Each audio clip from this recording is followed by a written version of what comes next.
Hi friends, Telangana state medical and health department నుంచి pharmacist grade 2 633 ఉద్యోగాల భర్తీకి అయితే నోటిఫికేషన్ విడుదల కావడం జరిగింది.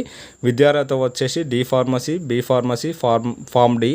అభ్యర్థులు ఖచ్చితంగా తెలంగాణ ఫార్మసీ కౌన్సిల్ నుంచి అయితే రిజిస్టర్ అయి ఉండాలి.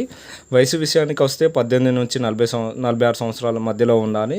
తెలంగాణ గవర్నమెంట్ ఎంప్లాయీకి 5 సంవత్సరాలు, ఎక్స్ సర్వీస్ మ్యాన్కి 3 సంవత్సరాలు, ఎన్సీసీ ఇన్స్ట్రక్టర్కు 3 సంవత్సరాలు, ఎస్సీ ఎస్టీ బీసీ ఈడబ్ల్యూఎస్కి 5 సంవత్సరాలు, ఫిజికల్ హ్యాండిక్యాప్డ్ వారికి 10 సంవత్సరాల వయోపరిమితిని అయితే కల్పించినారు.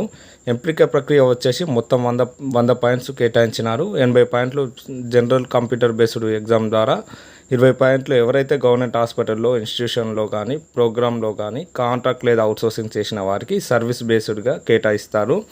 ఆన్లైన్ దరఖాస్తు ప్రక్రియ వచ్చేసి 5/10/2024 నుండి 21/10/2024 వరకు ఉంది. ఆన్లైన్ దరఖాస్తులో తప్పుల సవరణ కోసం వచ్చేసి 23